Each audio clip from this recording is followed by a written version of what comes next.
Baruch atah Adonai Eloheinu melech haolam asher kiddushanu b'mitzvotav la'asot b'divrei Torah. Amen. Now, in law, in American law, in British common law, there is something called a bailee. Okay, you've heard of a bailee. There's a name Bailey, but Bailey. Knock on the door. Okay. Okay, Mordecai's got him. He's coming up. Okay, good. Excuse me. A bailee is someone who is in charge of looking after the goods of someone else. Okay, that's what a bailee is in law. I don't know if they use it in modern law, but certainly it's a traditional word. A bailee. He tells you. In English and Hebrew, you would call it a shomer. Anything important. How do you spell A that? bailee would be B-A-I-L-Y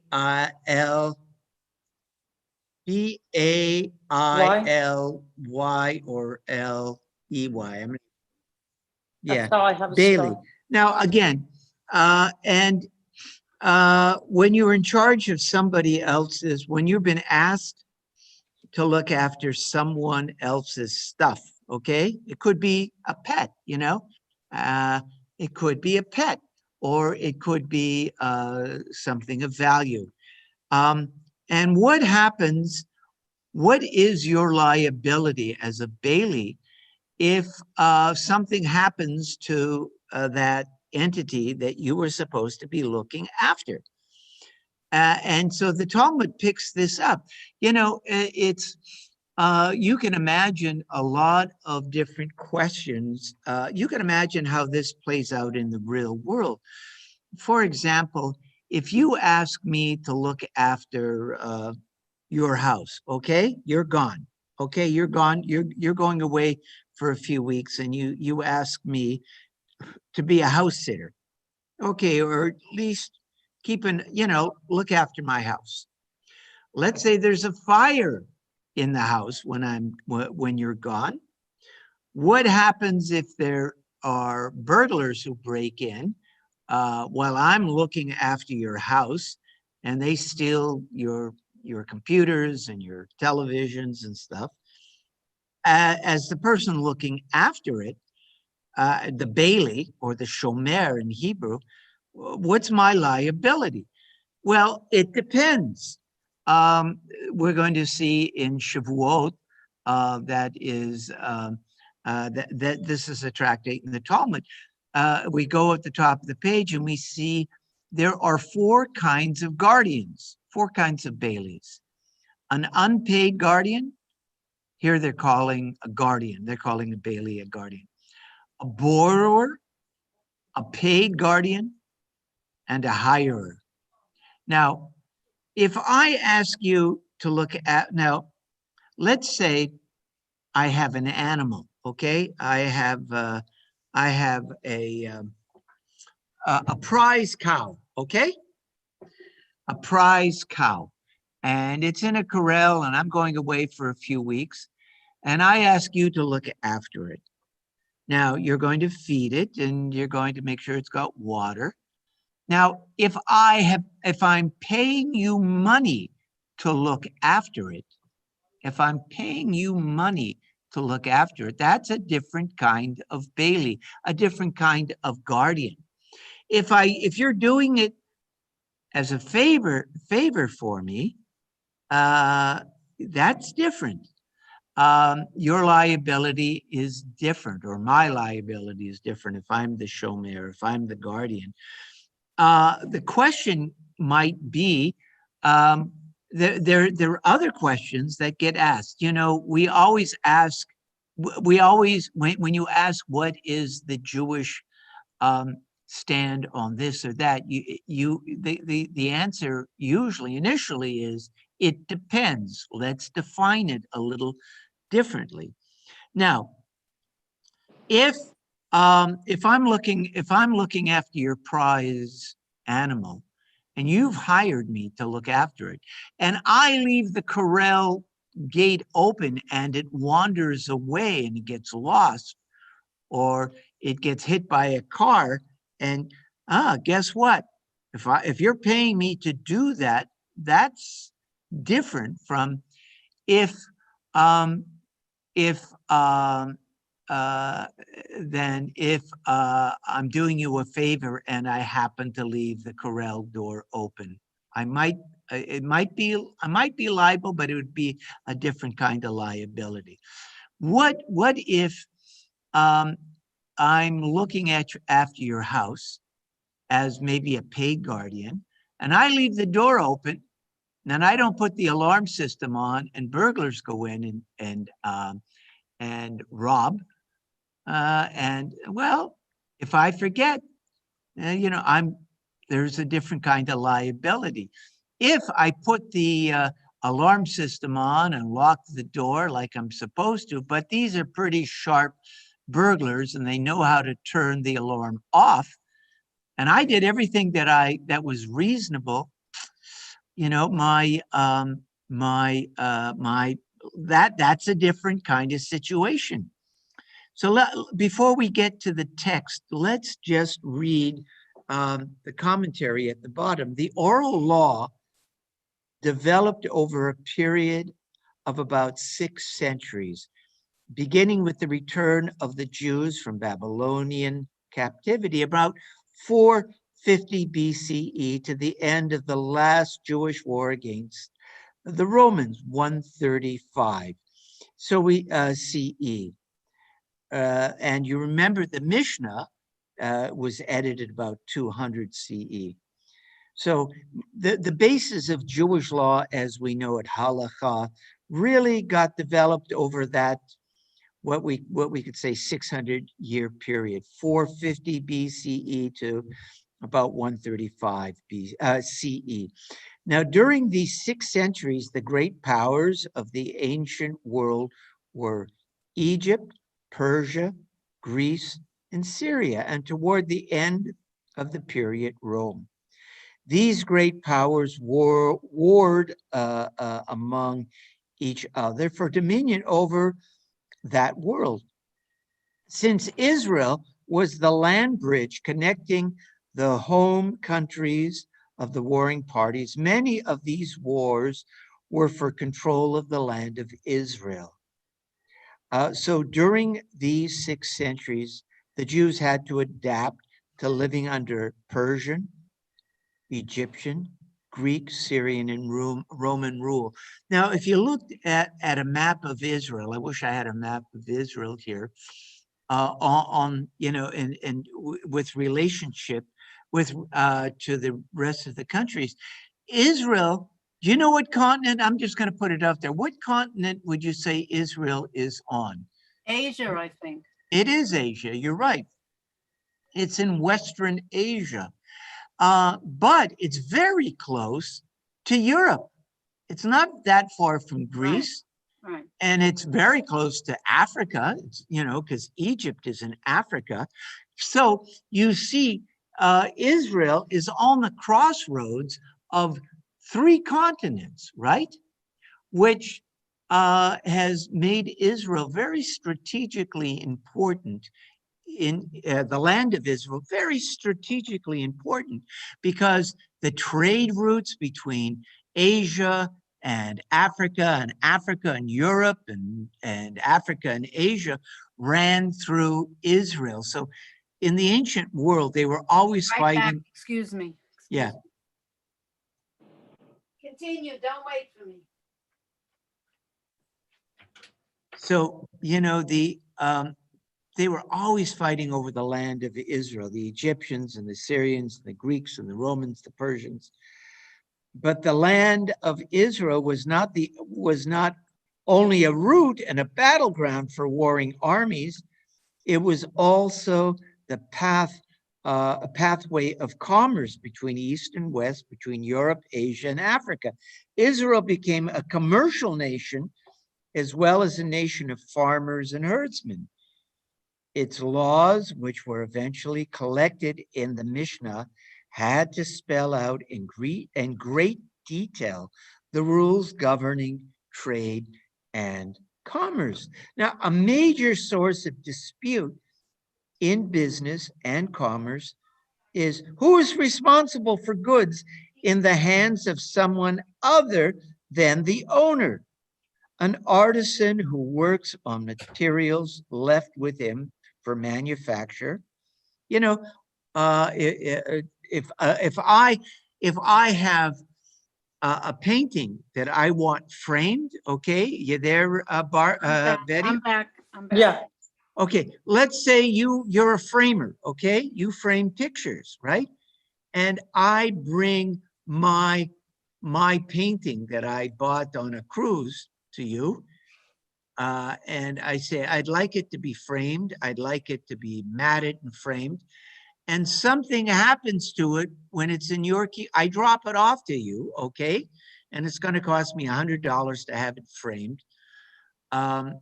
And there's a fire in your place, or your place gets burglarized, and my stuff, which was in your care, gets damaged or stolen. What's the rule? You know what? You see a lot of these places along West Dixie Highway that are storage places, right? You know, apartments are fairly small these days, and everybody has more junk than they need. So you rent, you know, you can rent a space, right? Yeah. In one of these storage places. So you take your, you know, clothes that you're not using. Maybe you have some stereo equipment that you're not using. And you pay $40, $50, $60 a month for that storage place. What happens if if there's a fire there? What happens if crooks break into it? Okay, so a major source.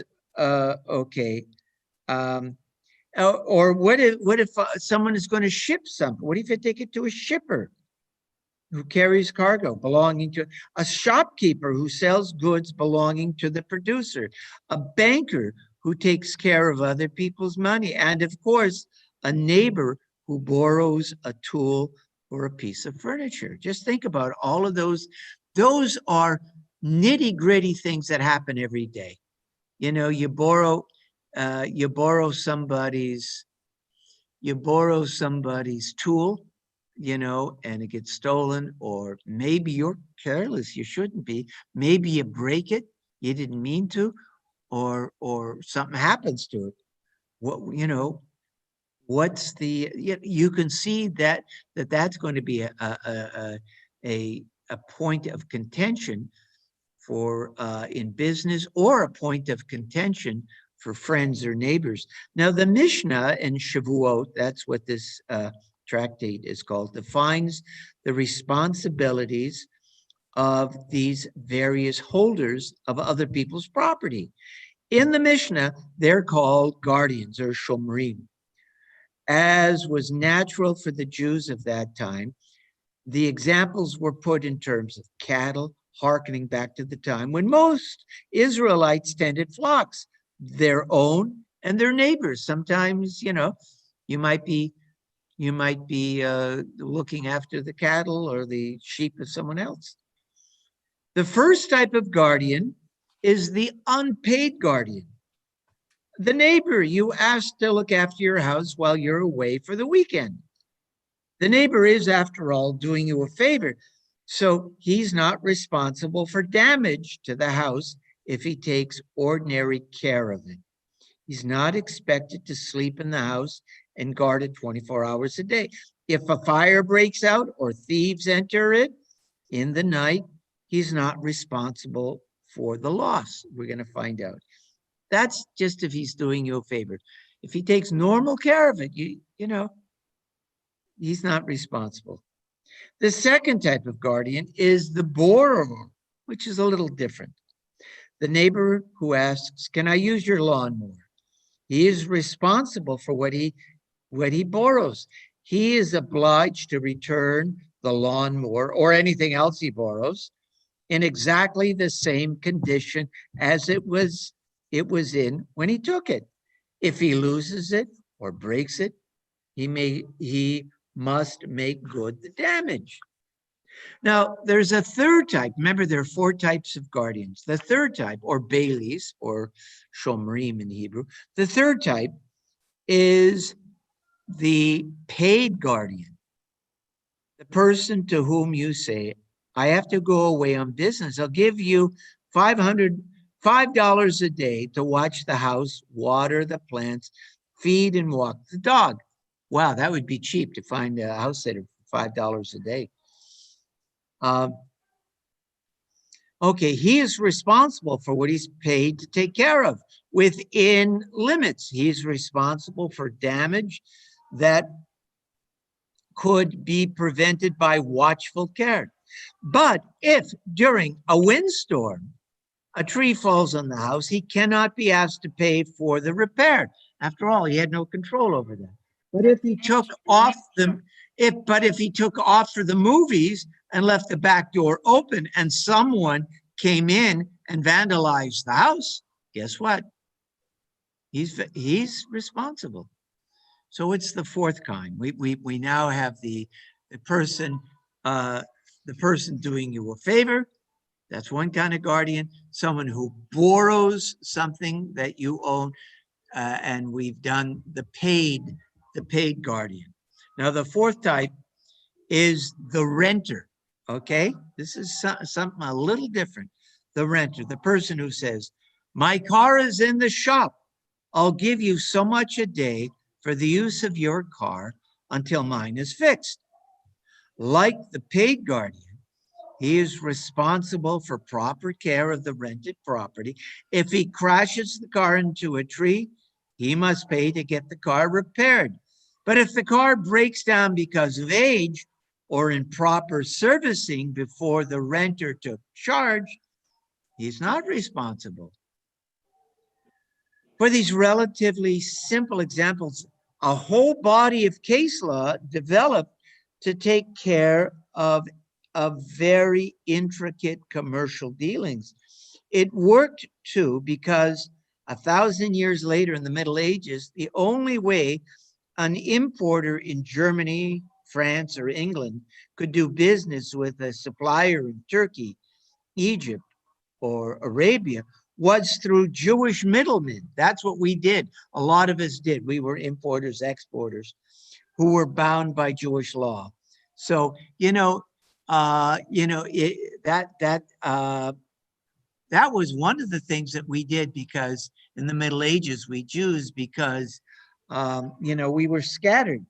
A Jew was likely to have relatives and friends all over the place. And we had a certain code by which we lived. Okay, so let's, Marilyn, would you read at the top of the page 27? Okay, There I are think 4 I can kinds. see it. I think I can see it. There are 4 kinds of guardians: an unpaid guardian, a borrower, a paid guardian, and a hirer. If an animal in the care of an unpaid guardian is lost or damaged, he may take an oath saying that he was not at fault. He did the best he could, and he is free of liability. A borrower must repay the owner no matter the cause of the loss or damage. A paid guardian or hirer may take an oath that he was not at fault if the animal was lamed or driven away or died, but he must repay the owner if the animal was lost or stolen. Okay, so we see that there are intricate laws here. One time when I was a kid, I was 18 years old. I borrowed a friend's car. I don't know what was going on with my car. I borrowed my friend's car and I was driving it, I don't know where. And the technical term is it threw a rod. It meant, one of the cylinders poked through the engine. Now, it was an old used car. I had not crashed it. I had been careful I had not broken the law or had not driven it carelessly. The law, it was just an old car, right? And so even as a borrower, now, if I would have crashed the car, if I had left it in a place where I shouldn't have, and it was towed away and it was damaged during, the towing of it, according to Jewish law, I would have been responsible. But since it was an old car and, something mechanically, something happened to it that wasn't my fault. And, I felt so bad. I felt so bad, when something happens to you, right? To something you borrowed from somebody else. But according to Jewish law, I would have been off the hook. Can you think of some examples in your life of things like that? Have you ever had anything like that? No, I haven't. I No? can't remember. No. I have. I can think of something, a funny story. Gee, I'm trying to get this off. I can think of a funny story of someone I know. A friend of mine, someone I know well. This was years ago, probably 1960s or so. Was living in New York City. And a friend of hers asked her to dog sit. Her friend was going out of town for the weekend. Said, would you look after my dog? And this person I know said, okay, sure, why not? So it was an old dog.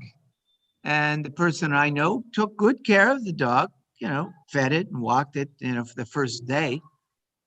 And all of a sudden, it died. It just up and died. People die, people have heart attack. Guess what? Animals die. There was nothing that this person did that was, she did everything right. It was an old dog.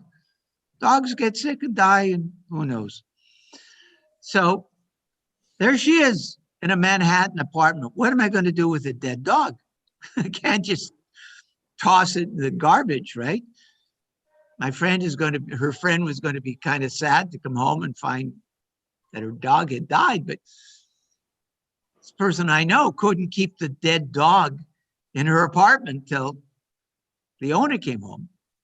So she called up animal control or some government office. And they said, oh, well, there's a place that you can take a dead animal, a carcass. You can, okay?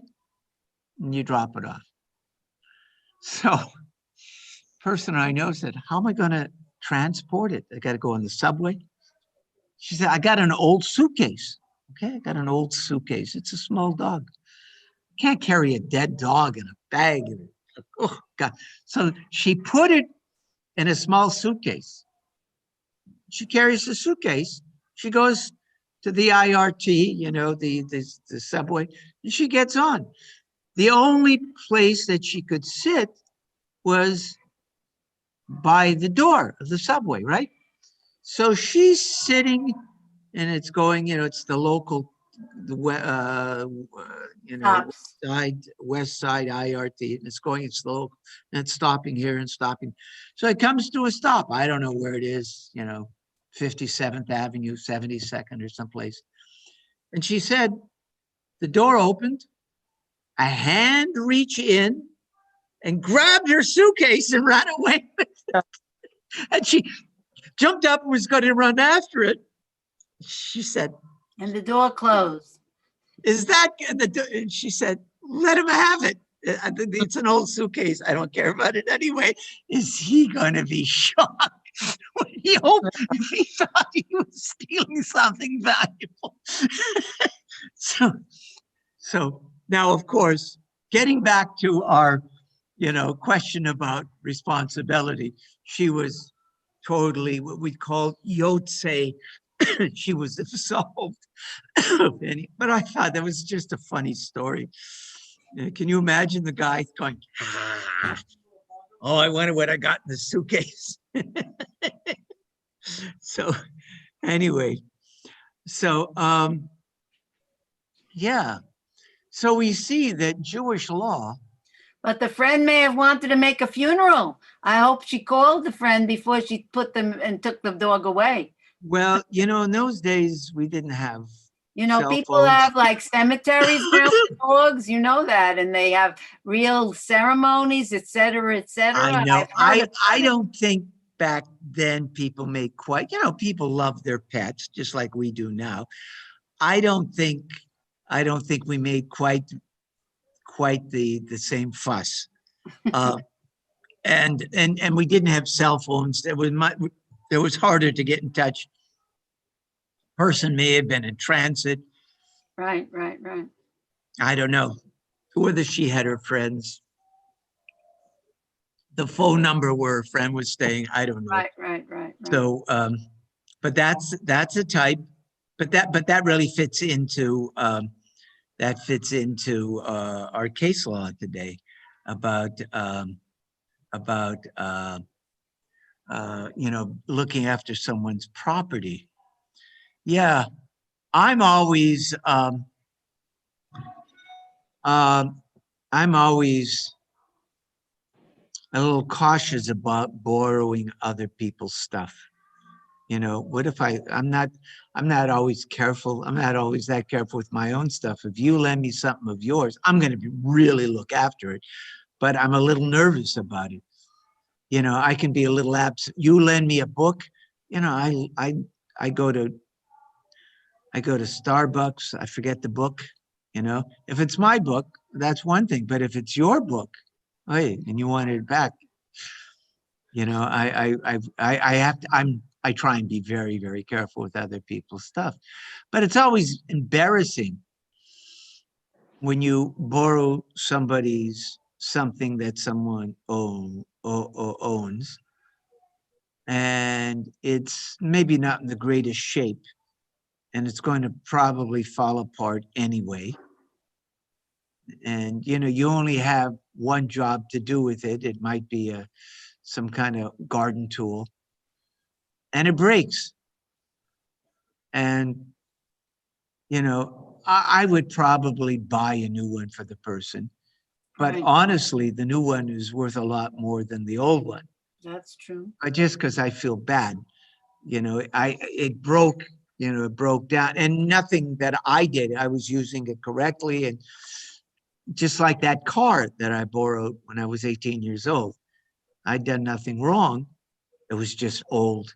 It was, when we were teenagers, we had these old broken down cars that we would buy for $100.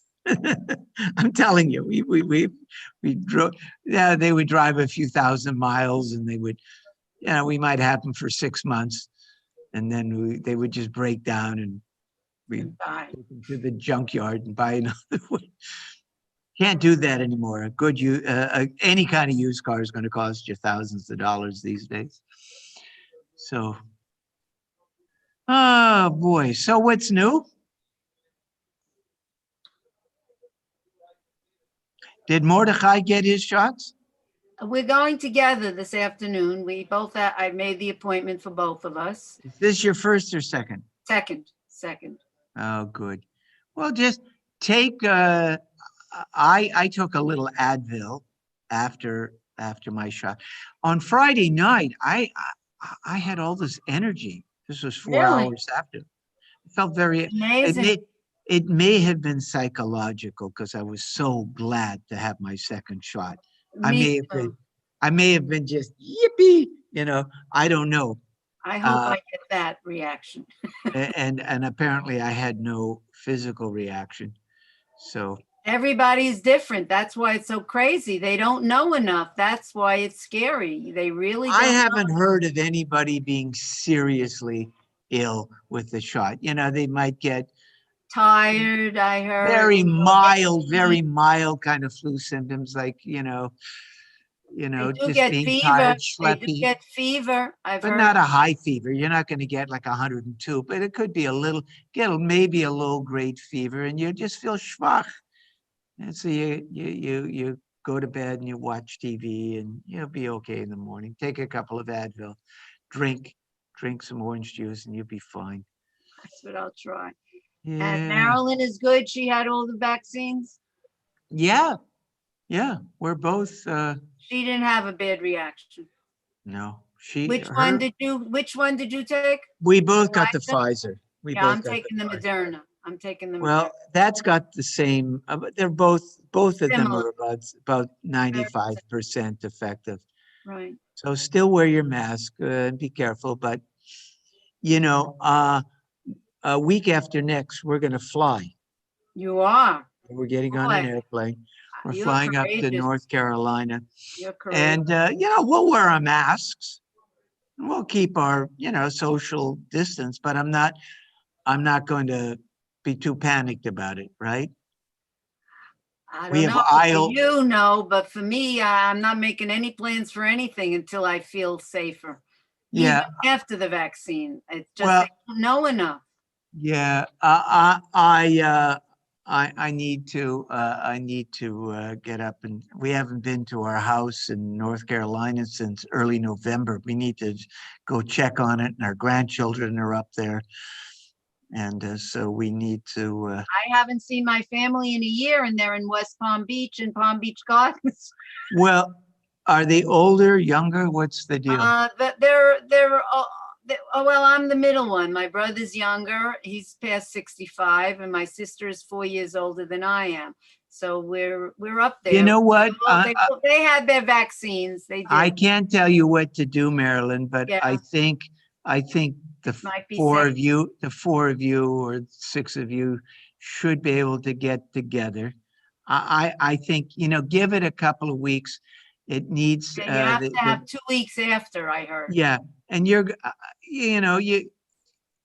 I think you guys could, I'm not an I would talk to the experts, but I have a feeling it's, Maybe. in a couple of weeks, if you're all at your peak immunity, and you've all been have all been responsible, I think you can get the. I don't know. I don't. I wanna know, say- that's the thing. We think we can, and we don't know 100%. That's the insanity of it. But here's the thing. Life is life always has some risks, right? Absolutely. And I think what you do, you got to weigh the risks. You go, if I'm 95%, if I'm That's with what they people who've say, been right? careful, they haven't been going out to bars and clubs or been going. They've all been pretty safe, and I have, and we all had, a couple of weeks ago, we all had our second vaccine. Somewhere along the line, you're going to have to venture out, Yes, somewhere along the line. Eventually, yes, absolutely. So, I don't know. I think it's a pretty safe bet. If you had college age students who are not getting who haven't been vaccinated, and how 20, Yes. 21-year-old Yes. people can be, they can go out partying. Listen, I did not go to a Super Bowl party, Right. 2 weeks ago. Marilyn, we both had our first vaccination. I turned it down. If it was if it were older folks, I'd say sure. Even now, I would, with a mask and being distant, I don't know if it was this week, Maybe. I might, Maybe. but there was just no way I was going to do it on February the 7th, Right. with Super Bowl. But now I might, especially in another week. I think, and again, I'd be careful. I wouldn't be hugging everybody. I might hug someone like you, because I know you've had the second shot. So if you had the vaccine, you're safe around another person who had the vaccine, 95%, perhaps. I think so. I think so. I hope The good thing about this, Yeah. if you've seen the statistics about influenza, nobody's got the flu this year. If you see the rates Last year Because we're like they're all- this.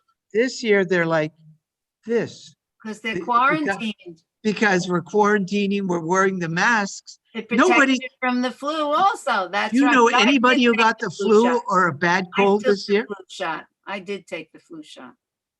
And but you know, the flu shot actually is less effective usually than this. than That's right. The COVID, it's usually 60%, something And like we that. don't even You know, think that's pretty about it. good.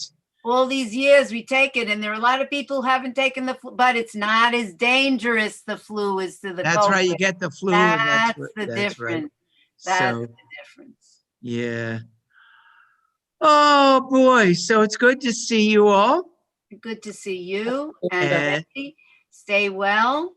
And, God and, willing, we will see each other in person within the next few months. oh yeah, it's going to happen. It's going to happen. Okay.